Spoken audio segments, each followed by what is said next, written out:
Hello boys and girls, welcome to another episode of FoulkesBrau. So today I thought we'd have a look at a problem that I was presented with in class. I had to write a bit of code in C for a project for this particular subject.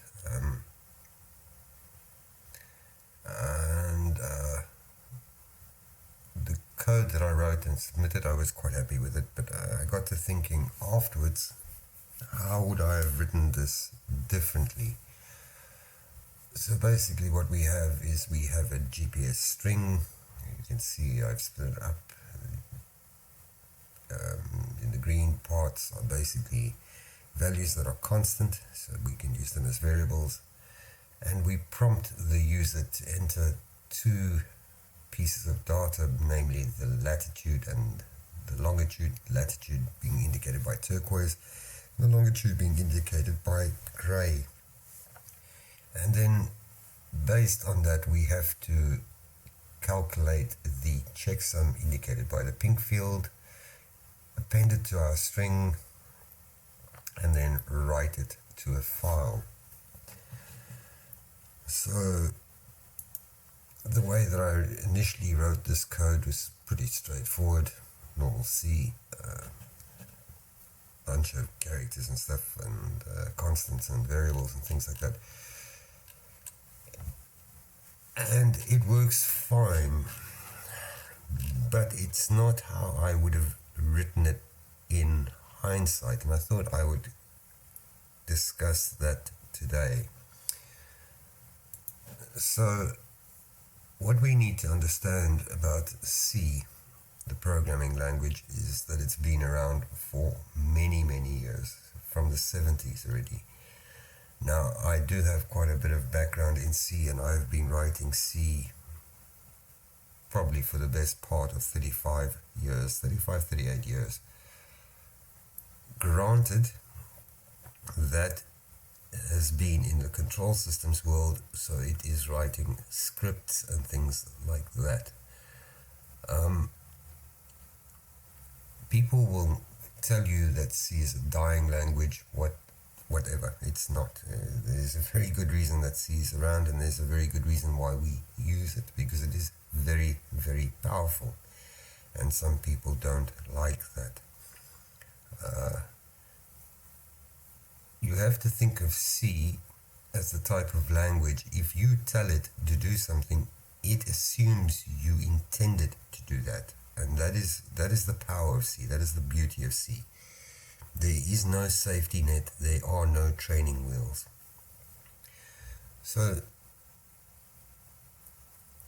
as with any higher level programming language, you will find that it is very similar to speaking English. There are a few quirks in C, and we'll cover some of them and why we use them, particularly to solve this problem, and hopefully that will make sense. And so really the first thing with C is we need to use some libraries. Now, libraries are groups of code written by other people. They are pretty much, well, in C, standard. They expose certain functions, and they do work for us. So, for example, why would I write hard code in order to print something to the screen if there is a library that does it for me, or hard code to interpret the the bias, the basic input-output system of your keystrokes to determine what you've typed into the thing, and then drive the graphics card to display that. That would be insanity. So we'd rather use libraries to use those functions, and they are there. So the first library, and C is actually very simple. We just say we want to include, and we're going to use standard io.h. So that is the standard library for input and output systems. The second thing we need is we need a main program. Now, I don't want the main program to return anything. I don't want when it executes to give me a value or anything like that. So I'm going to call it void. Void is nothing. It means it returns nothing. And I'm going to call it main because it should be called main. And I'm going to put a void in there as well, because I'm not going to pass any parameters to this. Now you'll notice I'm using VS Code with Ming W as my GCC compiler. So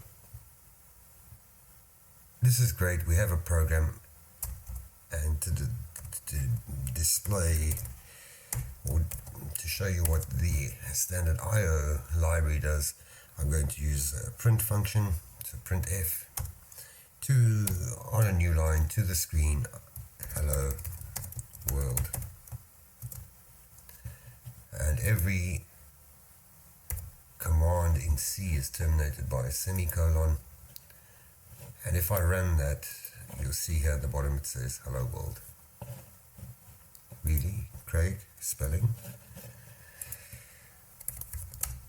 So I'll run it again and it says hello world. So we get the general gist of it. So I'm going to use a different thing, because we've got this GPS string, and instead of having variables all over the place and declared in the main function, what I'd like to do is keep this all together. Now there's a very nice data type that we can use to do that, and we call it a struct. We're also going to be manipulating strings, so I'm going to include the string library,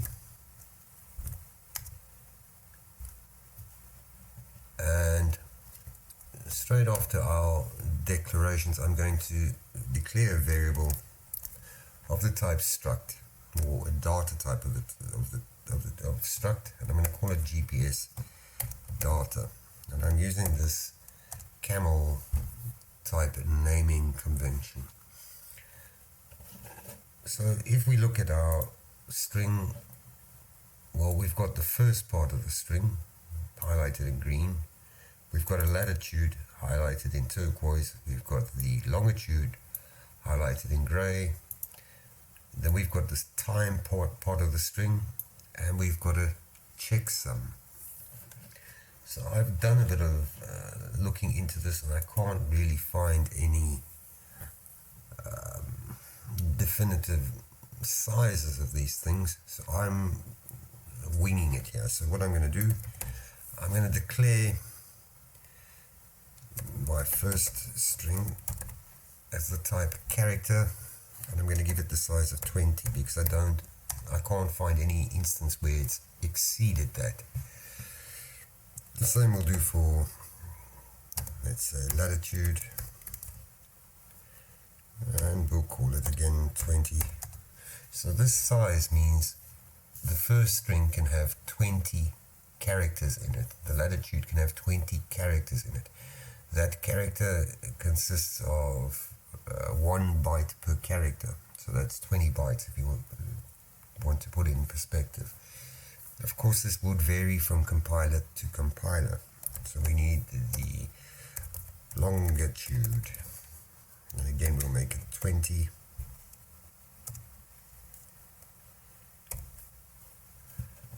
And notice after every declaration we terminate it with a semicolon.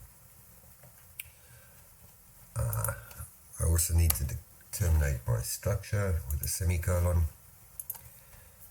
So we've got our first string, our latitude, our longitude, we need our time,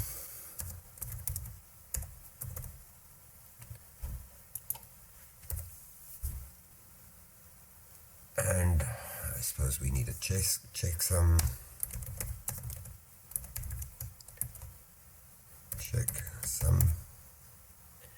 and again we'll wow, well, let's say that's going to be 5 characters max. And then we need our complete string.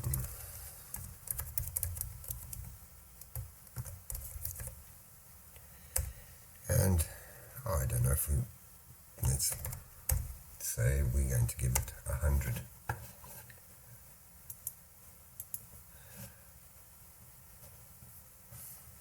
Again, spelling. So now what we need to do to access this struct is actually very simple. So instead of me having to declare all these variables like I've done here, well, now we've contained all those variables in one structure. So I can say we want a structure of the type GPS data, and I'm going to call it, let's say, my GPS data. Now what we can do is we can say, well, on a new line, please enter a value for the latitude.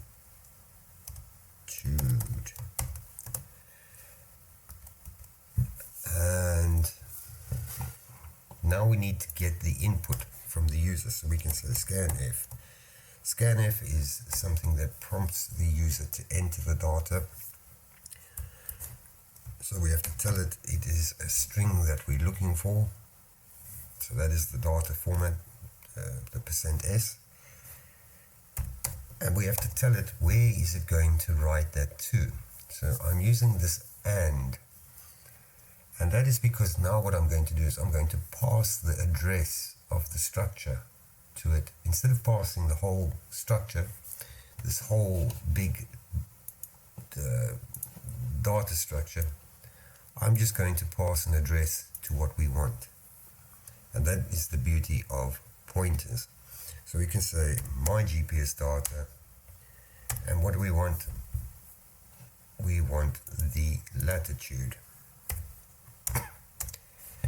And I'm going to copy this. I'm going to do the same for the longitude.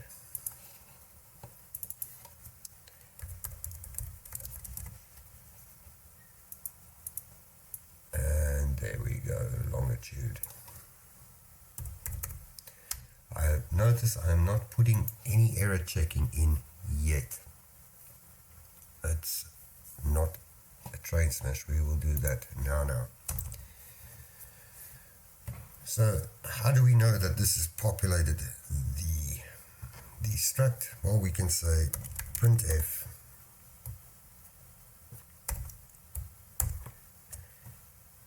the latitude entered is, and again we want to tell it it's a string, and I want it on a new line, that's \s, and we can tell it my GPS data dot latitude.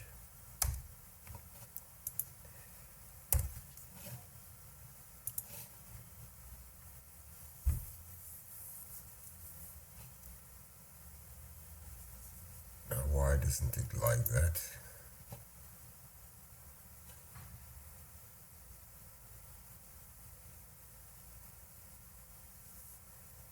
Am I missing a bracket somewhere? I'm missing a comma. There we go. And I'm going to do the same here. And this time we're going to print the longitude. And we'll just change that. So if we run this, it asks us to enter a value for the latitude, and I'm going to use these same values given in the text. 1, 2, 1.13.11.12, comma, west, comma. And there you can see it went, it stored it in our structure, and it's retrieved it to print it. That is all very well. The problem is that we can enter more than 20 characters into these parameters.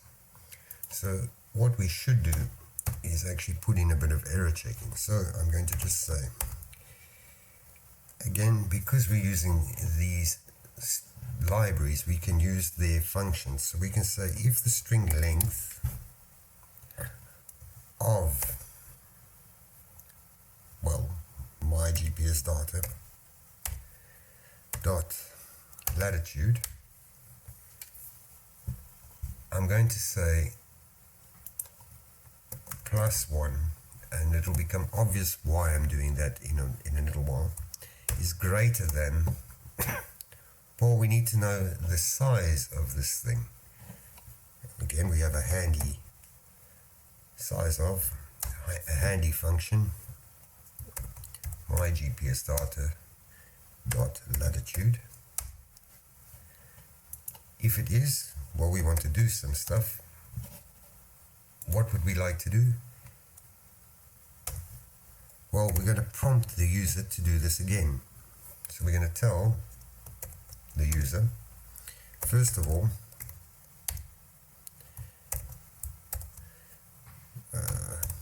on a new line,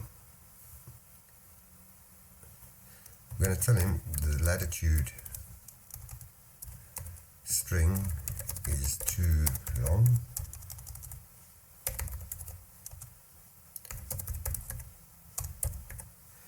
Right, and we might as well put a new line in there.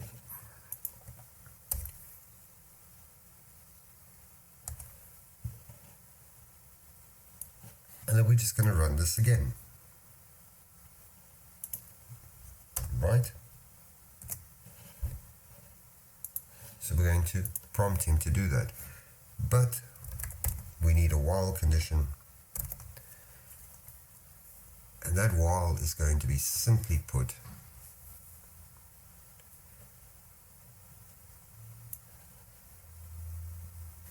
this condition that we defined earlier on.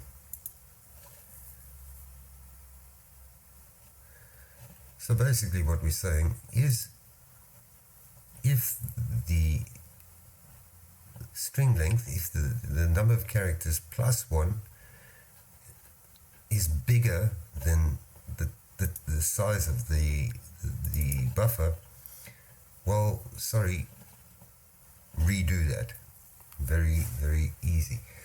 Why do we do that? Because we don't want a buffer overrun. Now you'll notice in C I'm using these type of functions because I'm doing that deliberately. So all you C aficionados out there that are jumping up and down saying I should have used strn length or anything like that, I know I'm doing this deliberately.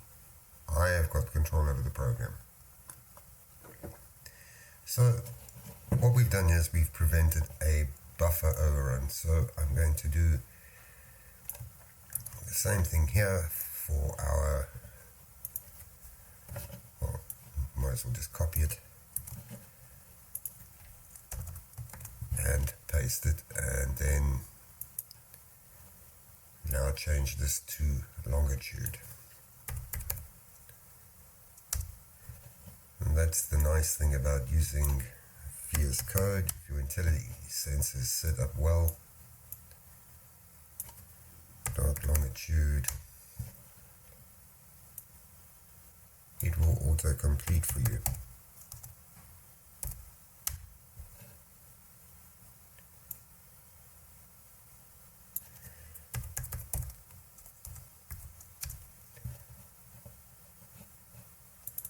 And let's just change our text to match.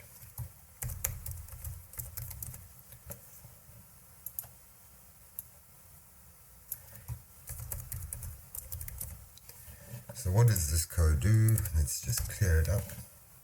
We'll just align everything nicely again. Well, we are prompted to enter a value for the latitude. So if we enter anything like 1, 2, 3, 4, 5, 6, 7, 8, 9, 10, 11, 12, 13, 14, 15, 16, 17, 18, 19, 20, it tells us that the latitude string is too long, prompts us to re-enter the string. So we can go 1, 2, 3, 4, 5, 6, 7, 8, 9, 10, 11, 12, 13, 14, 15, 16, 17, 18, 19.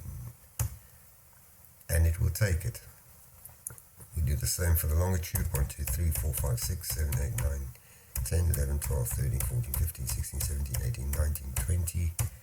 It should tell me it's too long, 1, 2, 3, 4, 5, 6, 7, 8, 9, 10, 11, 12, 13, 14, 15, 16, 17, 18, 19.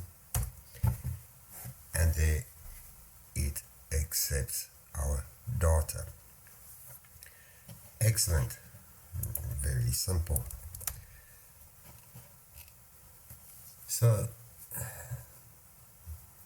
now we need to populate our structure with this first string, the time value, and somehow get it into this complete string. So what we can do, and this is where the beauty of C comes in, we can write a function. And the point of a function is that we write the code once, it works, and it's easy to just fix that piece of code if there's a problem. Instead of having it in this main function, we'll have a separate piece of code to do that for us. So we could say, again, I don't want the function to return anything, so I'm going to call it populate struct. The thing is though, we want to pass the structure to it, but we don't want to pass the entire structure. We only want to pass a reference to the structure. So we're going to tell it, we're going to pass you a struct of the type GPS data, and we're going to give you a pointer. So that asterisk means it's a pointer. In other words, we're going to pass you a reference to the structure. We're not passing the whole structure. What do I mean by that? So if we look at the structure, it's 2, 4, 6, 8, 85, 185 bytes of data. If you're programming a microcontroller, every time you're going to pass the structure, you're going to be passing 185 bytes of data. What we're doing here is we're only passing an address, that where is this thing sitting in memory. That's all we're doing. We're passing its address, not the complete thing. And that is the beauty of a pointer. So we've declared, well, this is our function prototype. We have to tell our function to do something. And that is rather easy. So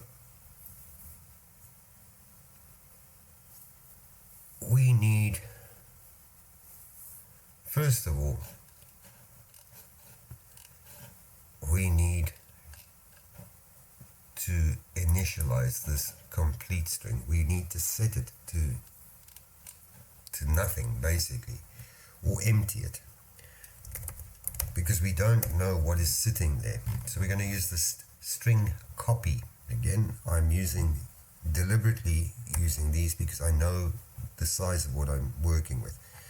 So we're going to say into my struct complete string, comma, put bugall in it. The two quotes, we don't want to put anything. Notice up here where we're using my GPS data.longitude, all of a sudden it changed that dot format to this dash bigger than sign. This is now pointer format. So we're going to that thing's memory address and putting this in there. Okay. The same thing for the first part of the string. What did I do there? We're going to copy into the the first,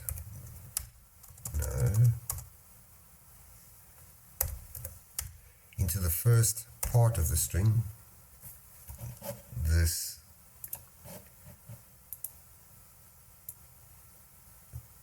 green part of the text. So I'm just going to copy, and we'll go back to here. So into my struct dot, what is it? The first string, comma,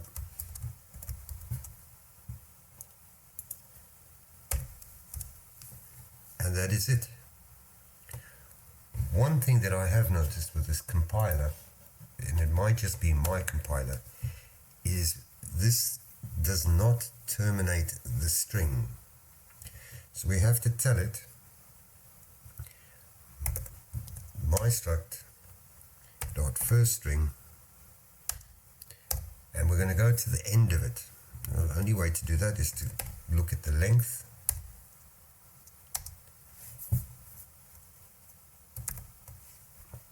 of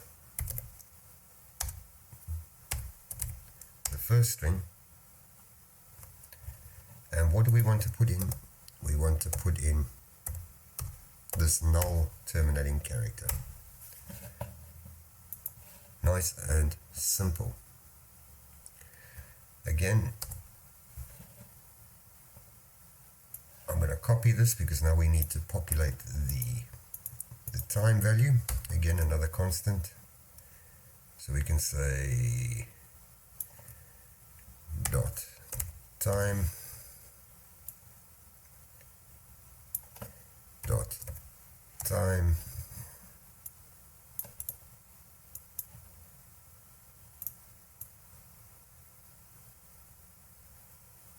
what did I do here?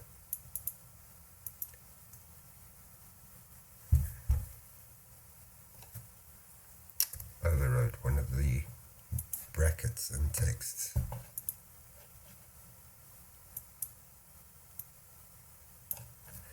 Dot time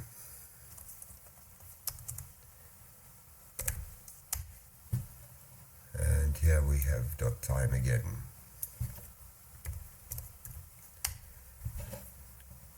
And again we'll go here and we'll copy our time up until that portion.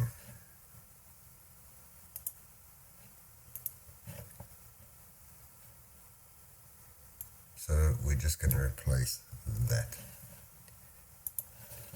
We're not quite finished because we need to put these different strings. So basically we've populated there. We're going to prompt the user, well, we haven't populated anything. We're going to prompt the user to enter the latitude, the longitude, which we'll do here. Then we're going to populate the structure. So we're going to put into the complete string, the first string, the time, and the latitude and longitude. So we've gone and put in there the first string. We're going to prompt the user for the latitude, the longitude. We'll populate at the time. So now we need to build this complete string. And again with C, because we're using the string library, very easy. We can say string cat, so concatenate. And what do we want to concatenate? My struct complete string, and we want to concatenate it with my struct dot first string.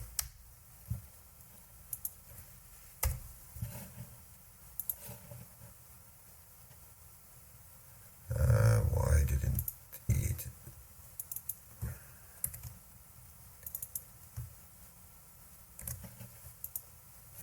Okay.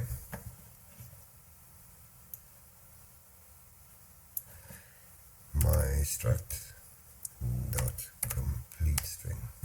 There we go. I'm going to copy that. So we're going to do the complete string. The next thing we're going to put in is the latitude. So again, latitude.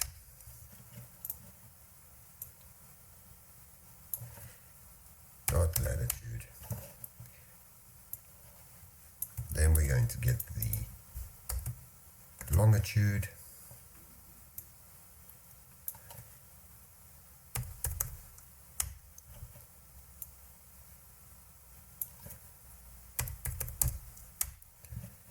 And then finally we're going to put in the time.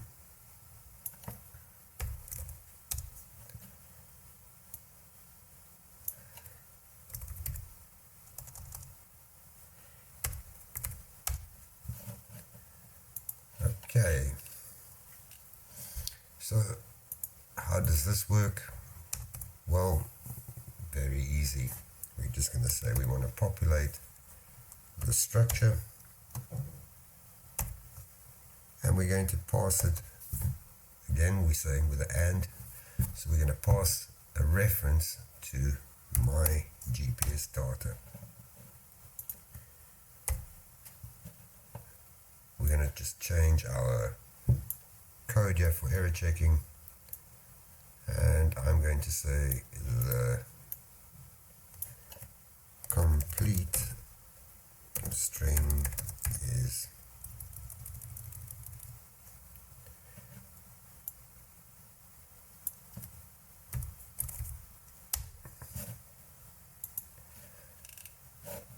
and we'll save our file. Let's clear this up. We'll run our code, no errors, excellent. So I will enter it in the format we were given, 4916.45, comma in, comma 12311.12, comma west, comma, and it didn't print.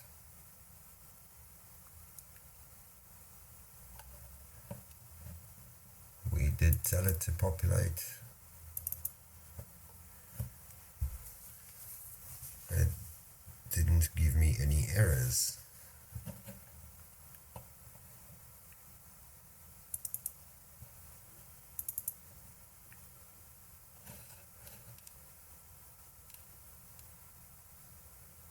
Strange.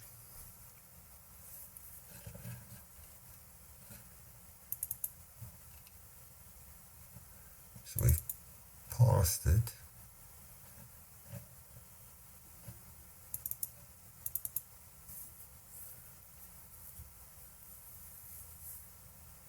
We did. And spelling here. Well, that shouldn't be any.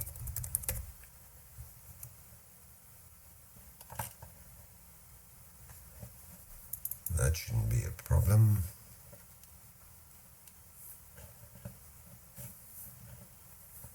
We're copying nothing into the complete string. We're putting into the first string.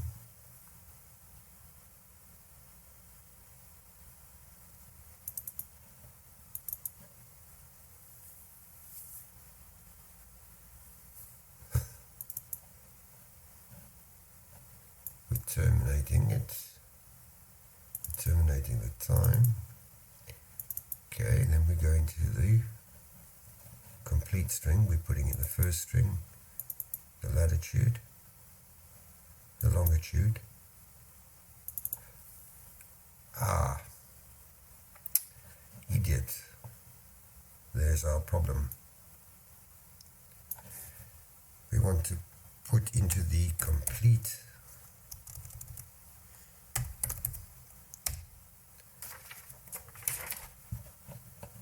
and again into the complete string, and again into the complete string. Okay, let's see. 4916.45, comma north, 12311.12, comma west, comma. And as you can see, there we go. It has generated our string in the format that we wanted up until the asterisk. So now we need to do one more thing. Well, we need to calculate this checksum. So the checksum consists of the asterisk, in other words, it's anything after the asterisk, and it's 2 hex digits representing an 8-bit exclusive OR for all the characters between, but not it should be not including the dollar and the. So basically, every character from there to there is what we should be generating our exclusive OR on. So again, if we look at our code, why do we want to do it in here? Let's write a function to do it for us. Again, we write it once, and if it works, then we can use it over and over. We don't have to worry about anything. So I'm going to call this, what? I don't know, compute checksum. And what do I want to pass it? I want to pass it a reference again to the structure, data, GPS data, so the type, and we're going to call it my struct. Very original. Okay. We'll put it again after this one. So what are we going to do in here?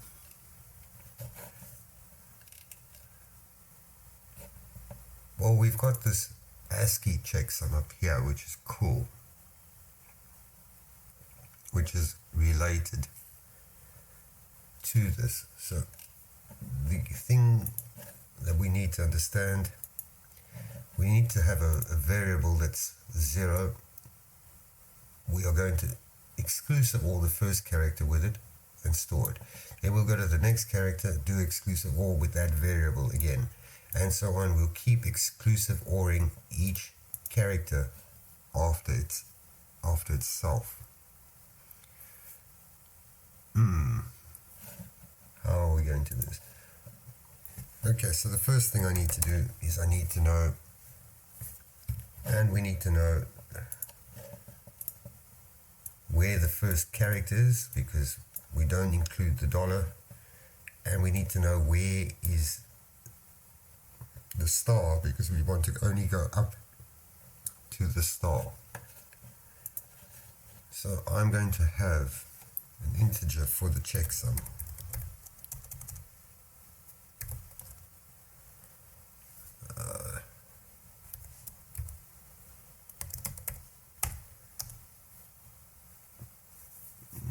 I'm going to have an integer for count.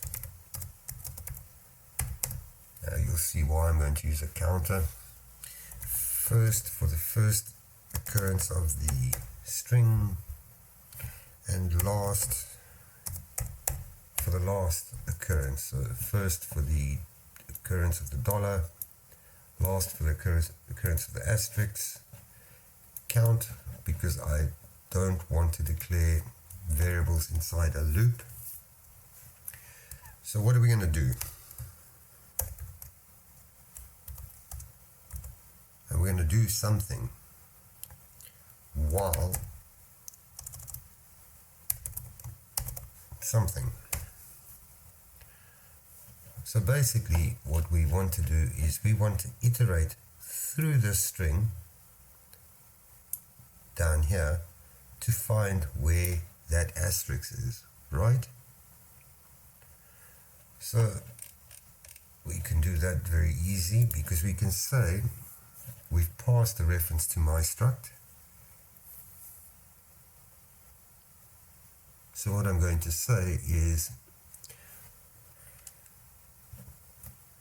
my struct dot complete string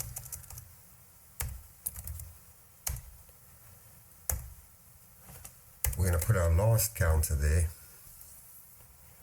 and we're going to keep doing it while that value is not actually equal to the star.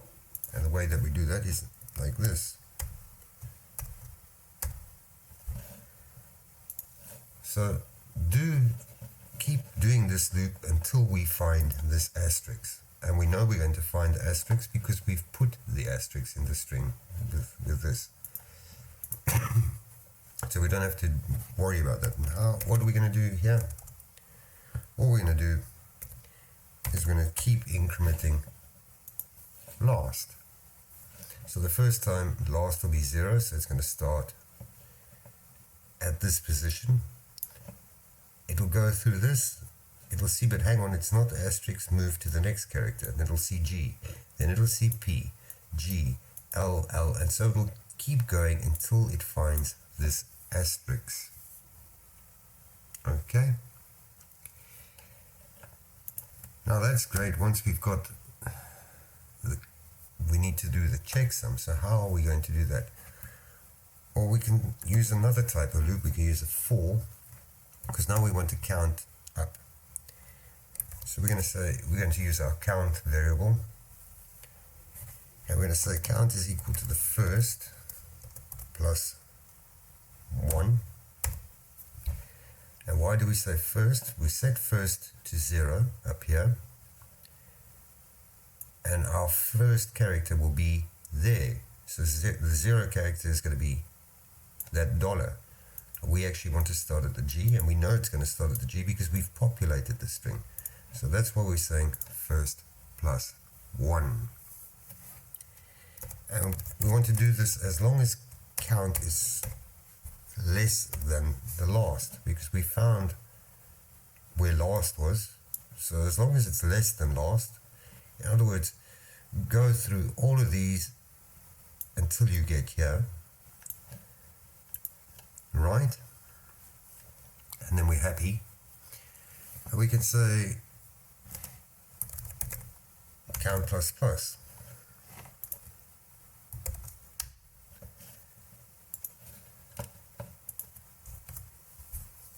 Now, this is where it gets interesting. So we've got this checksum. Well, to exclusive OR itself is easy. We just say checksum is going to be this funny to the power of sign, exclusive OR,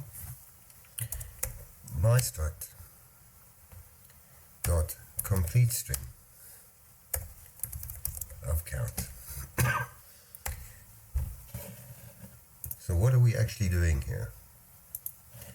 All we're doing is we're saying checksum is equal to whatever was in the, well, it's going to be 0 the first time, but whatever was the second, whatever was from the previous time, exclusive ORed with whatever character we are counting through. So remember, we're going to start G, then we're going to be P, then G. So checksum is always going to be exclusive ORing itself with the character that it's looping through. Now this doesn't help us because the checksum is in an integer value. We need to get it to a string. So what I'm going to use is I'm going to use this function called sprintf, and that's all this does. It's a stream print, and in this case we are going to copy into my struct that ASCII checksum that we had up here that we declared. So what are we going to copy into the ASCII checksum? Actually very easy with C. %x. %x tells it we want whatever is in checksum convert it to hex and store it in that buffer up here. So this checksum that we were running on this integer, we've checked it as we were going character by character, going character across here on the bottom. Now convert it to ASCII, in other words characters, and store it in that buffer. Of course, it's not completely done yet, because now we need to add our checksum to our string. So again, we can say string cat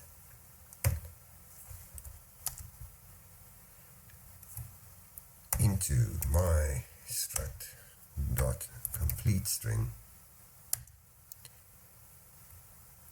What do we want to concatenate? My struct dot ASCII checksum. We want to concatenate the checksum to the string. And again, just for completeness, my struct dot complete string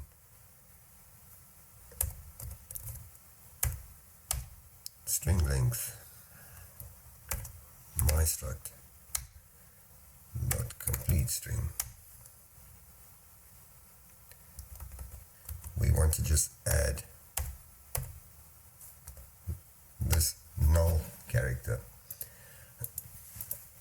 I'm deliberately adding the null characters because what I've found is sometimes when you're copying to excuse me, to these arrays, these string arrays, that the null character is not appended. So I'm doing that deliberately. So now if we run our code again, let's see what happens. Okay, 4916.45 comma n comma 12311.12 comma west comma, and it didn't do anything. There's no checksum put in.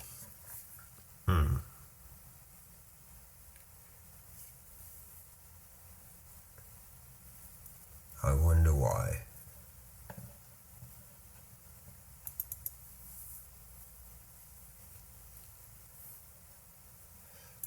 Count is less than last, checksum equals checksum, my struct complete string dot count.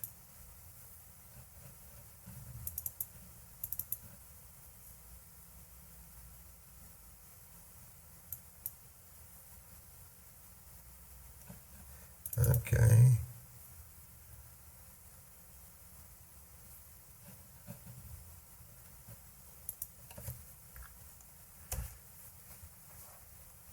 Let's just see.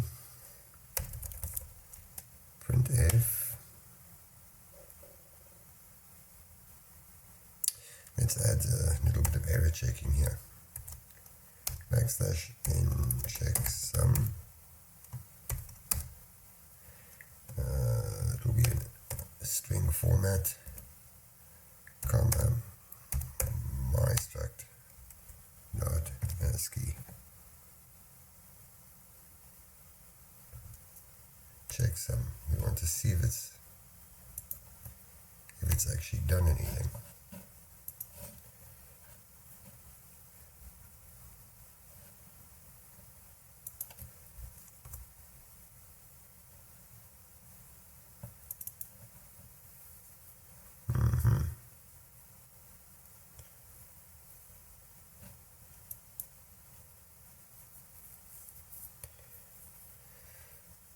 Yeah, let's see if it's done anything. 4916.45, comma, north, comma, 12311.12, comma, west, comma. Okay, maybe because we have to call the function.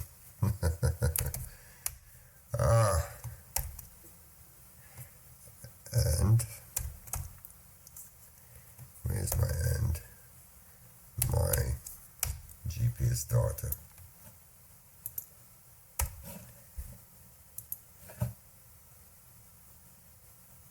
Okay, that should do it.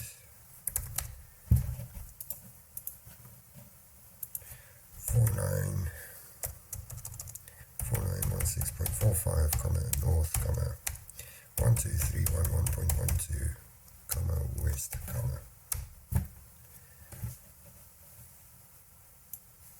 and there's our checksum.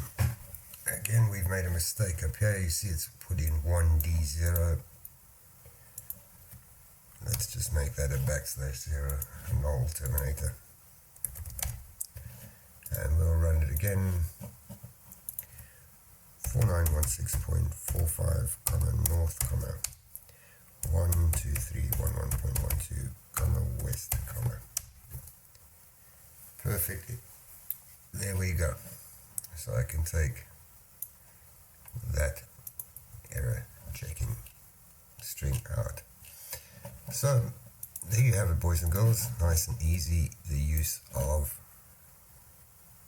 a struct to keep our data together, and very little code to prompt the user to enter data. Some error checking just to make sure that we don't overrun the buffer. Again, some code to populate the structure.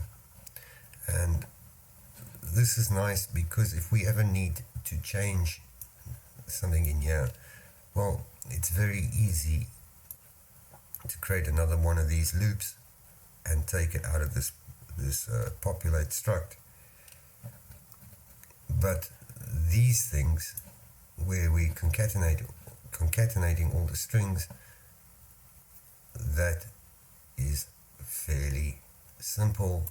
So even if we were if we had to take these first string and time out and prompt the user up here with a bit of error checking, what you would notice is the concatenation, the actual putting together the string is done down here with these last 4 lines, so we could actually delete this code. So that makes the function better and stronger. So it would just simply be adding another couple of inputs with checking for the buffer overrun. And then the compute checksum, again, we write it in a function because we only have to do it once. It will always work if we have done it right. And we do it very simply through, I'm just doing it like this with a do while. We could have actually gone and got a pointer to the, and looked at where the occurrence of that was, and then just use that as a reference, but that's neither here nor here. There. The point was that I wanted to see if I could take this code that I wrote that works, and it's messy because you've got these variables sitting here. What happens if, for example, I had many instances of this GPS data? Maybe I have 30 GPS records that I want to use. Well, by using this struct and keeping all those things together, I can create 30 instances of it. And when I refer to that GPS data that I've created, like my GPS data 1, or say it's GPS 1, GPS 2, every time I'm going to use GPS 1 dot first string, it will belong to GPS 1, and that makes it so much neater and tidier and easier to use. And then obviously the use of functions, and then passing the reference to the function. Instead of passing the whole structure, we're just passing a pointer. We're saying, listen, that thing is sitting there in memory. Go get it. Go. You can operate on it if you can get to that piece of memory. Anyway, yeah. So what I wrote in,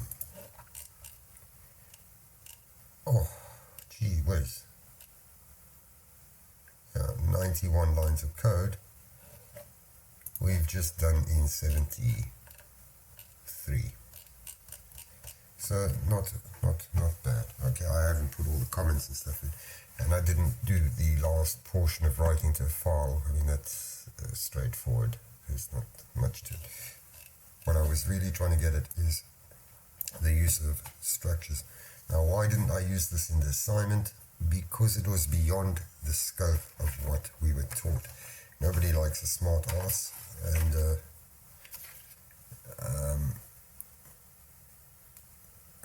you try and work within the boundaries of what you've been taught. So yeah, that's part of the reason why I didn't use it.